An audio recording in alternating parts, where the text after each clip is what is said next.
இன்றைய நற்செய்தியிலே வலிப்பு நோயினால் பாதிக்கப்பட்ட ஒருவரை இயேசு குணப்படுத்துகிறார்.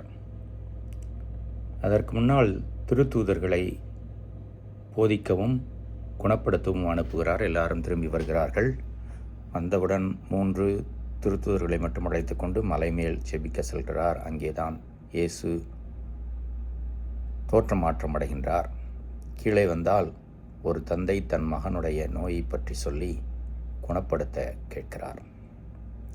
சீலர்களால் இது இயலாமல் போனது. இயேசுவே சொல்கிறார், கடவுளுடைய ஆற்றல் மீது நம்பிக்கை இல்லாததுதான். கடவுள் நம்மை அவரது செயலாற்ற பயன்படுத்துகிறார். நாம் அவரது விருப்பத்தை நிறைவேற்றுகிறோம். நாம் வழியாக நல்லது செய்யப்படுகின்ற பொழுது நாம் அதற்கு நம்மை தகுதியாக்கிக் கொள்ள வேண்டும். நமக்கும் ஆழமான நம்பிக்கை வேண்டும். அது குறைவுபட்டதை தான் திருத்தூதர்களிடம் சொல்கிறார். அதை அதிகமாக்கிக் கொள்ள அழைப்பு விடுக்கிறார்.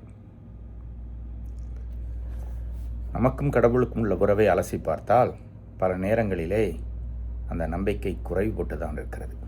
ஏனென்றால் கடவுளுடைய விருப்பத்தை நிறைவேற்றுவதற்கு நாம் அவரிடம் சரணடைவதில்லை. நம் விருப்பப்படி செய்ய ஆசைப்படுகிறோம்.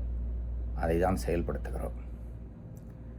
கடவுளின் விருப்பத்தை அறிந்து செயல்பட கடவுளிடமே வரம் கேட்போம். அவர் மீது வைத்திருக்கிற நம்பிக்கையை அதிகப்படுத்த கேட்போம். அந்த நம்பிக்கை மூலம் பிறருக்கு நன்மை செய்ய கடவுள் நம்மை பயன்படுத்தட்டும். இறைவன் என்னென்னும் வாழ்த்து பெறுவாராக.